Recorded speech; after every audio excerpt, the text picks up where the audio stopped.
Hey guys, it's TheFrXion here, or Tiger Tank 12, however you want to call me, I don't really care. And today we are going to review the T-55A, the third installment of the campaign reward tanks, that is. And this tank you can get after you've completed the mission 15 for all the mission 15s on the T-28 HTC, the tier 7 American premium tank destroyer that you can get or have to get before you get this vehicle. So what are you getting? Well, that is a question that we will hopefully answer in this video. But first, we are going to take a look at its historic background, because this tank obviously doesn't look very German to us. And then we're going to compare it to some other vehicles. And as always, we're going to follow it up with some gameplay, and hopefully I can give you a verdict on how much I like this tank or how much it sucks. Who knows? So, first comes first. Campaign. Let's take a look at how you get this tank. Getting the T-55A in comparison to the T-28 HTC is a lot more difficult. Why is that? Because if you look at the T-28 HTC, level 15 mission on the light tanks, the medium tanks, and all other tanks were a lot easier. Do 1,000 damage to tank destroyers and destroy 2 tank destroyers. Now that's something you can do quite easily if you're in a tier 8 or tier 10, that's no problem at all. But if you're in a,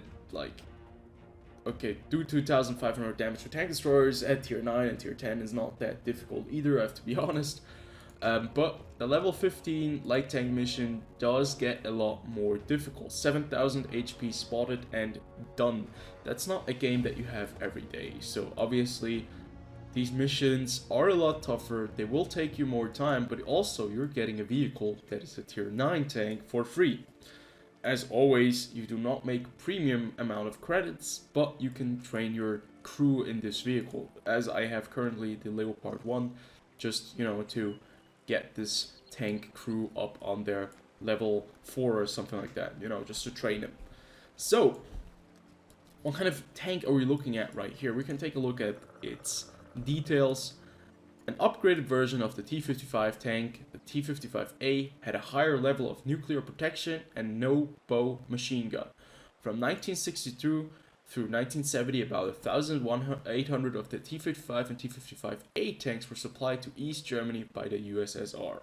So, we're going back in history. 1962. That's 1 year after they built the German wall.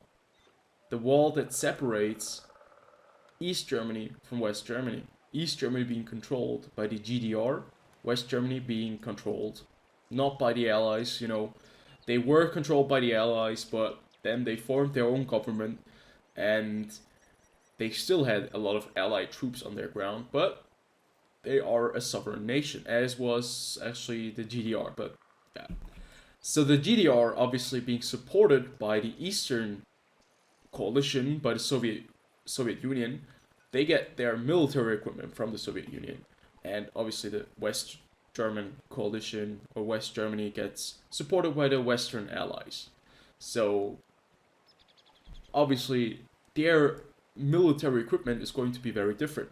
And the Germans, the East Germans, let's call them the socialist Germans, were gifted with a lot of Russian tanks. T-55A, for example. So what is so special about this tank? Well, certainly it looks very sleek. It's a very nice looking tank, and it looks very similar to the T-54. That is because it is actually the exact predecessor to the T-54. It's the T-55, so just in numbers wise, this tank is an upgrade of that tank, and this vehicle specifically has upgraded protection against nuclear kind of attacks. May it be some kind of, most certainly it would be somebody dropping a nuke, and the tanks should be protected enough against the radiation. I don't think they would survive a nuclear blast, but still, they would be able to fight in a radiated zone with this vehicle. That's exactly what they wanted to do. since Germany was going to be the place where the Third World War would probably take place, if it ever would have taken place. That is very clever. I think both sides did upgrade their defense capabilities against nuclear, chemical, biological weapons. You know, the ABC or the NBC in English. I think in very very early stages, and I think they were, well, they had a lot of reasons to do that. So moving on from the history lesson, let's take a look at this tank. If we take a look at the details of this vehicle, it is a very sleek looking tank with a lot of, detail on it. We have the infrared searchlight, I think, right here. I'm not sure if this is infrared. This might be just a big searchlight, but I think this tank was able to fight in the night, when it was dark. Then we have like a huge box on the side, which was probably where they stored all their equipment, or additional tow lines or whatever. Actually, they have them right here. Then on the side they have some more boxes. Yeah, it's just like when you are in the army right now. There's still some boxes on the side of the tank, all the things you need, camo net, all that stuff. Then additional fuel. These are probably not the fuel tanks, right? No, they can't be the fuel tanks. They should be inside there. Additional fuel. It looks really cool. And then you have the very important log. Every Soviet medium tank coming from tier 8 or higher, I think, has a log. If we take a look at the Object 430, it has a log. The T-54 has a log. The T-55A has a log. Everything has a log in the back. Probably, I don't know, to put in the ground, or just to put down below the tank so you can drive backwards and lift your tank a bit. I'm not sure if it is for changing the track. I'm no tank expert, but it might be. I don't know why you would need a log, but it's always good to have some firewood in the back if you're camping out. So yeah. So without further ado, let's go over to the statistics, and I have prepared some comparisons to this tank.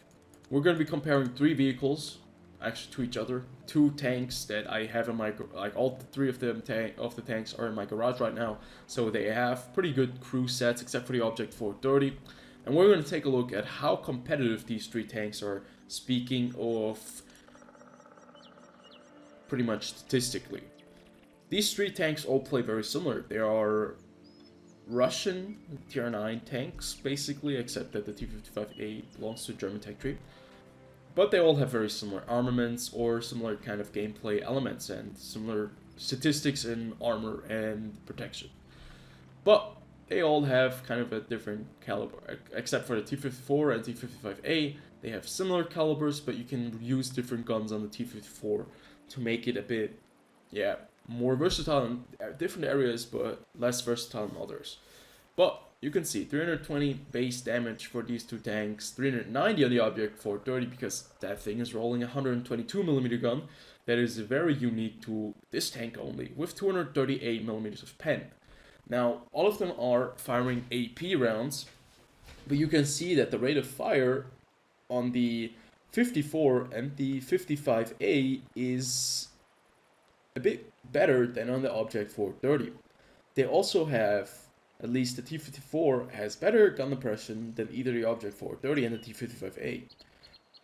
Looking at turret traverse speed, 49 degrees per second on the T-55A is very good. It's better than the T-54, but I'd say it's on a very similar level with 47.97. It's very drastically better than the Object 430, which only has 36.63 degrees per second. But that doesn't really matter that much, since all of these turrets are extremely well protected, and we'll get to that just in a second. Aim time is the best on the T-55A, also with the best accuracy of a 0.31 at 100 meters, which is really, really weird, because if we take a look at the T-54, that tank has the same gun, same loadout, basically, on the vehicle, except actually there's one change in equipment. I have vents on this tank instead of the, turret dispersion thing, where you have like 20% better accuracy, or better accuracy during turret rotation. So yeah, obviously 0.31 accuracy is a lot better than 0.44 or 0.36, but I'd say if we have the same equipment on, this tank would have the same amount of accuracy. But you can see aim time, very impressive, 1.79 seconds, allows you to snapshot these shots very quickly and very accurately as well. So T-55A kind of takes the cake with armament.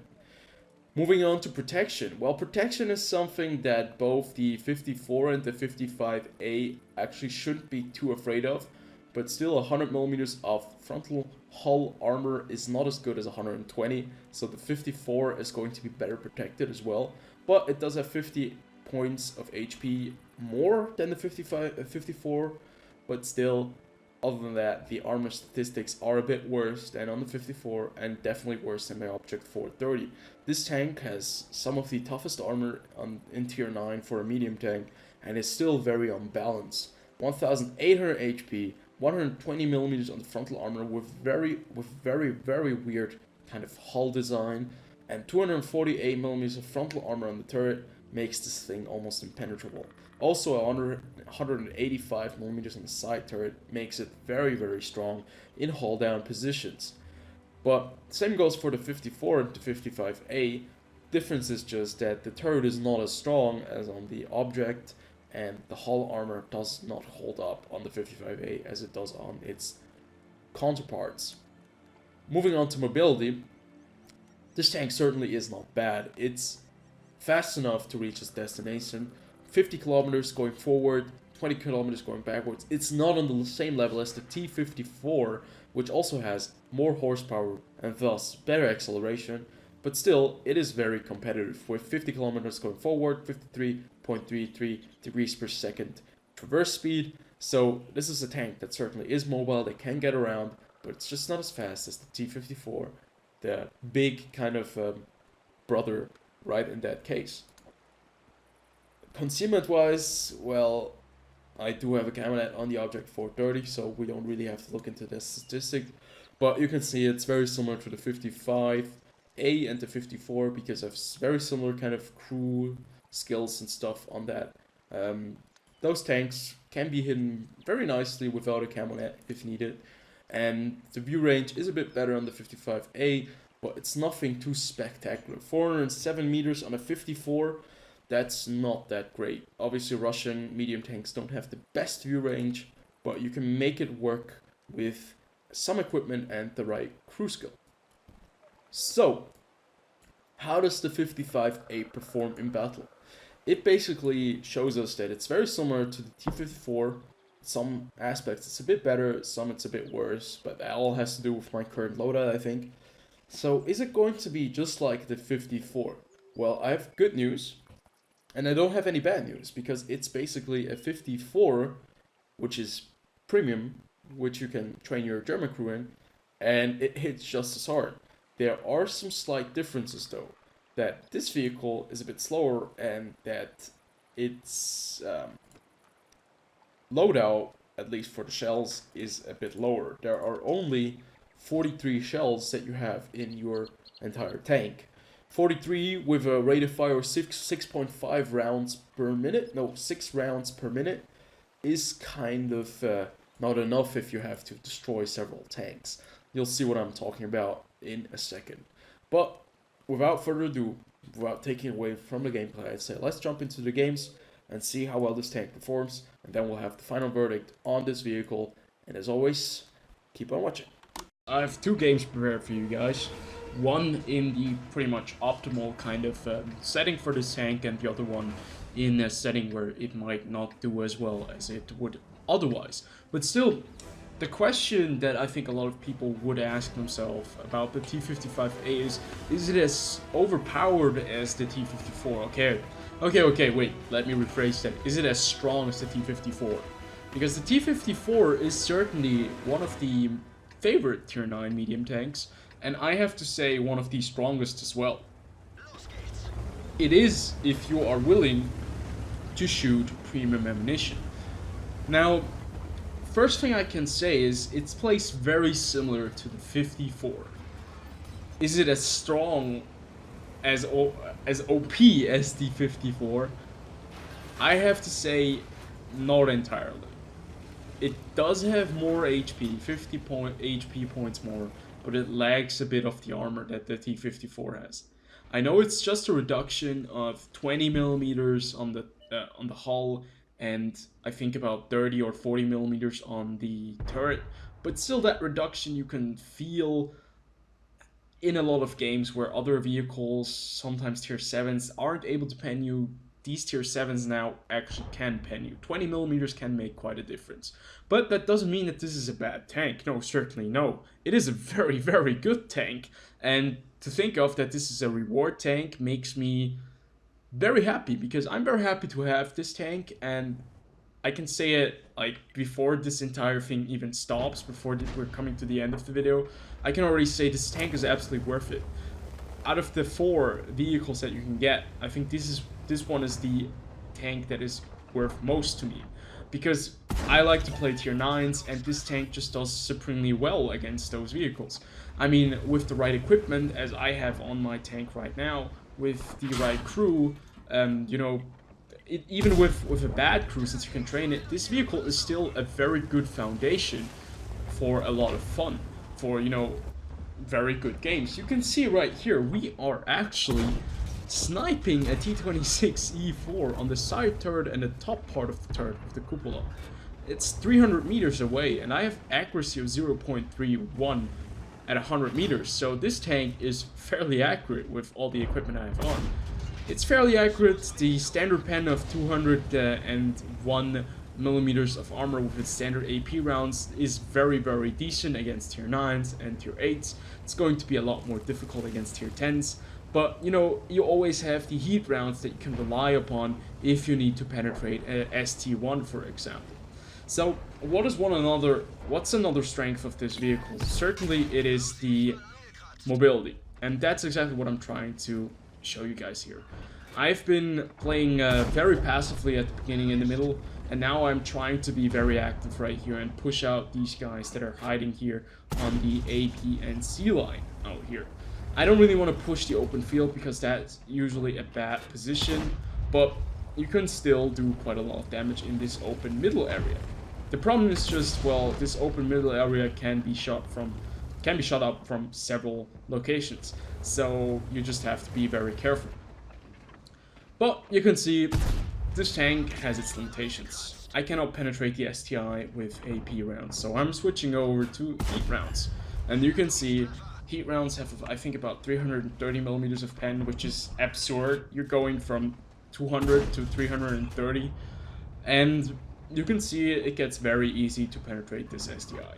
That's just one of the things of this tank. That's just the T-54. For all the people who have never played a T-54, that's how usually most of the people play it. They just load full heat and they just go through almost everything because it has 330 millimeters of pen. Now, full heat, certainly, I mean, premium ammo, we all know, we all don't like it when people just spam it, but it is a part of the game, and I certainly will use it if I'm not going to be able to use AP. Now, the unnecessary heat spam is just something that I don't really see the point in. So right here you can see we couldn't penetrate the STI, but we still switch around to the T-26 because you can easily penetrate that tank with AP rounds. So, yeah, this tank, this game just likes to prove me wrong whenever I'm making a video. You know, just a T-26 moving around the corner and I bounce off it with AP, but that was a bad shot. But you can see the strength of this vehicle lie with its high rate of fire, with its very good mobility, and its very decent armor. So, all in all, this is, I think, a tank that is very versatile, it's very flexible, and you can use to several kind of degrees in several kind of situations in the game, and that's what I like about this tank. It's so flexible that it can be anything you want it to be as long as you know how to play it.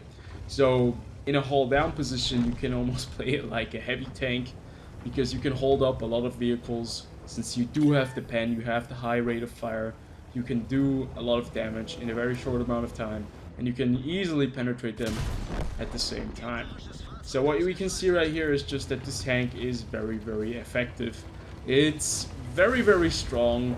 and it certainly can do quite a lot of damage. 3,220 HP worth of damage is not too bad.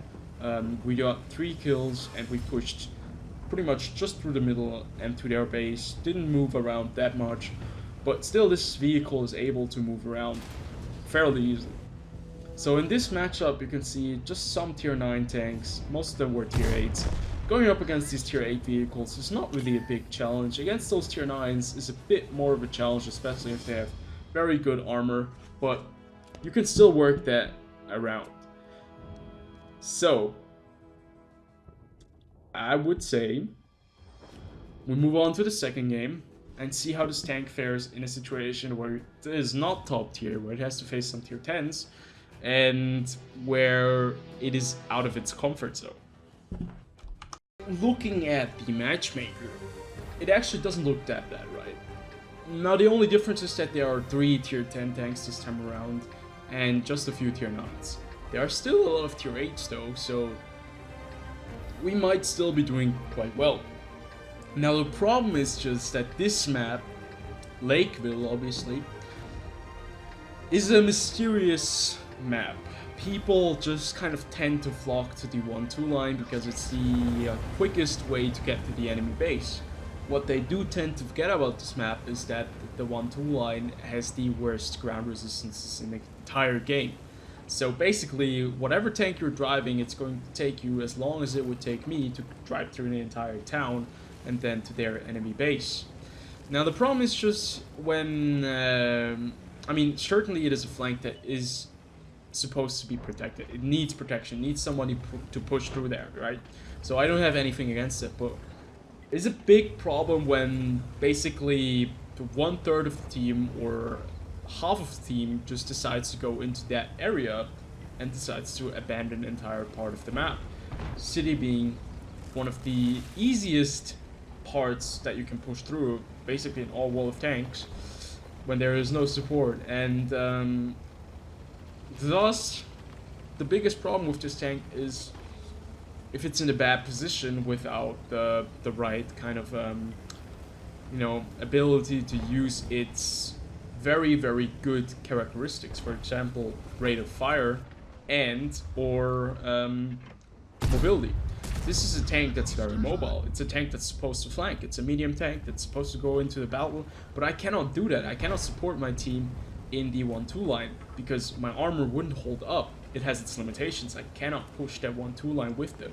So I cannot push the city all by myself because certainly with the armor going up against the IS-7, I would be very much in a bad situation. So it's a very uneven match. So what do we do?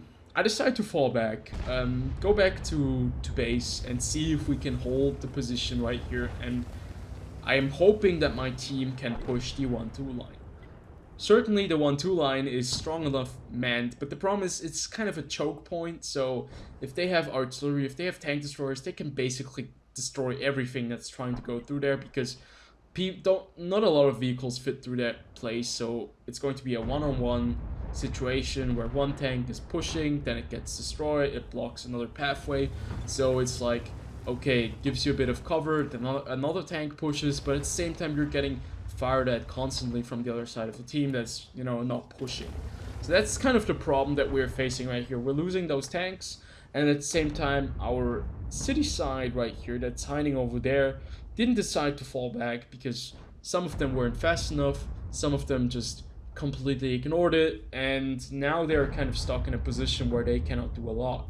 All they can do is they can fend themselves, you know, they can try to shoot those tanks that are coming in, and this C4, you know, we can snipe those tanks, but the problem is just, I mean, the accuracy on this vehicle is great, the velocity of the rounds is not that amazing though, and at the same time you're also kind of not packing enough rounds to basically take on several tanks all by yourself because you only have about 43 rounds with a rate of fire of, I think, 6 or almost 6 rounds per minute. And then you can see the limitations as well. We are shooting at T-30, and this T-30 goes through right our gun mantler with a standard AP shell, and yeah, 200 millimeters of frontal turret armor. is not going to cut it against the tier 9 tank destroyer. And you can see just how quickly this tank loses HP if it is exposed to those tier 9 vehicles. So, if this tank cannot use its mobility, and the armor is just not holding up against these tier 9s, what can you do? Well, you can try to hold some position and be hauled down, but it was obviously my fault that I was too exposed out there. But at the same time, you can see it's just, this tank is limited in every sense, just like any other vehicle is in such kind of a position. Except if it's a medium tank that is very heavily armored, it usually cannot do very well in these situations. So I didn't really know what to do because my team decided to push the 1-2 line. They went through, they broke through, and then they just kind of died off. Exactly how I imagined they would kind of, how it would go. You know, they die off one by one because artillery can just annihilate them the entire time. It's just not really working out. So what are we doing here? We're trying to hold this position. We're trying to hold the base. So we have 2 tank destroyers and 1 artillery piece that actually went to the 1-2 line, and we are sitting here. We only have 512 HP and we haven't really bounced any shot. We can use this to scout and we can use this to spot some tanks.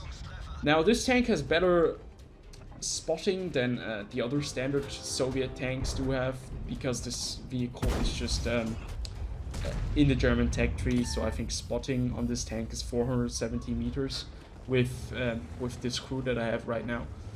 So it's going to be better than, for example, the T-54 that only has 390 base view range.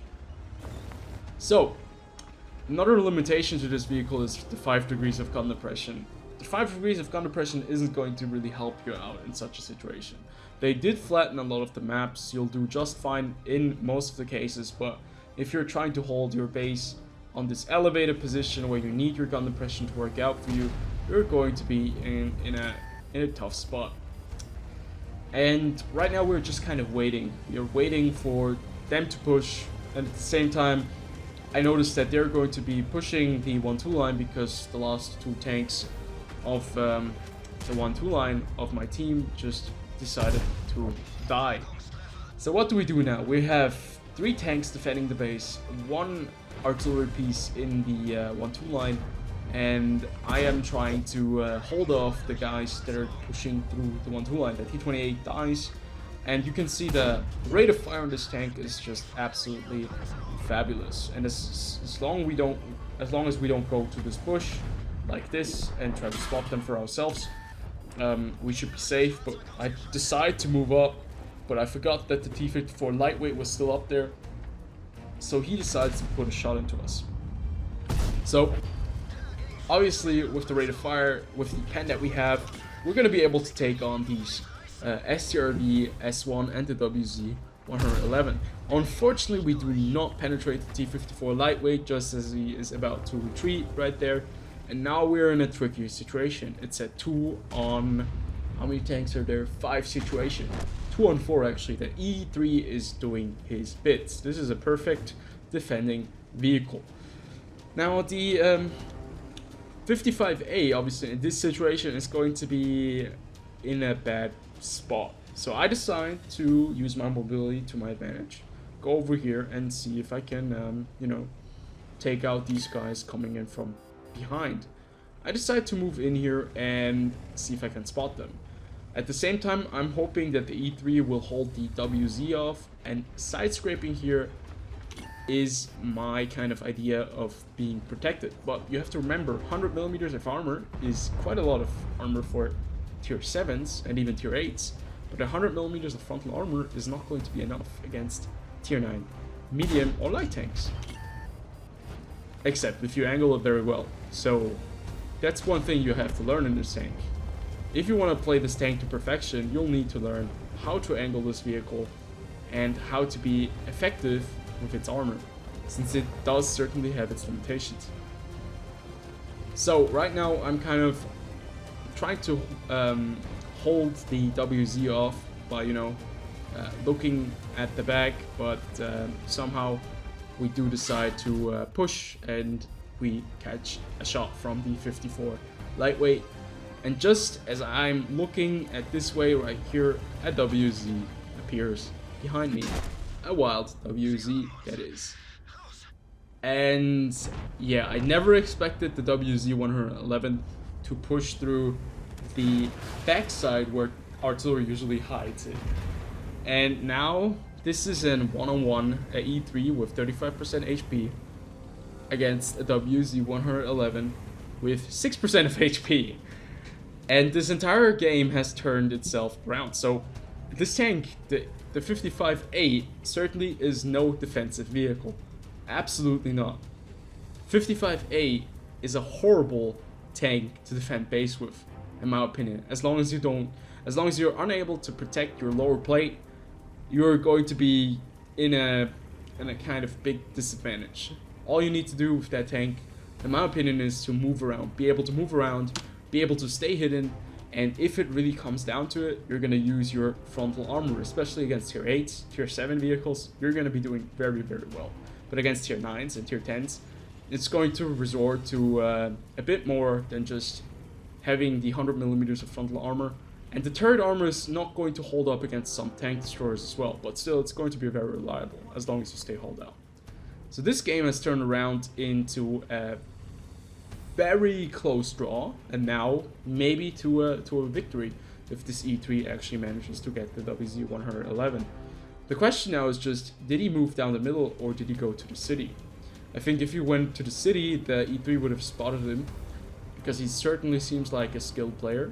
He has all 3 tanks, the 55A, for example, because he's running the ribbon. So he has at least T-55A. And it takes quite a lot of skill and a lot of dedication to get that vehicle. So, and he hasn't really, disappointed us yet. So, yeah, I think we can talk about my final verdict on T-55A. I think it's a great reward tank. I absolutely love its execution in the game. I love that it's German, because it gives you a crew trainer for your German tanks. And I really enjoy playing it.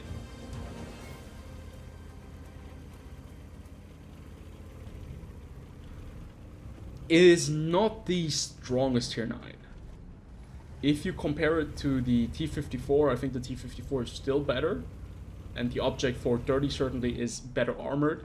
But I think it's very flexible. It's very, very good mix of a Russian tank that has very, very good accuracy, at least with the equipment I'm using on it, and is very, very mobile and very flexible with its kind of armament and with its characteristics.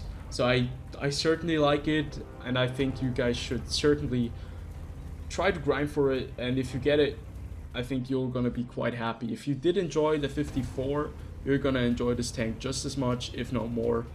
And yeah, you should probably be excited for the Object 260 as well.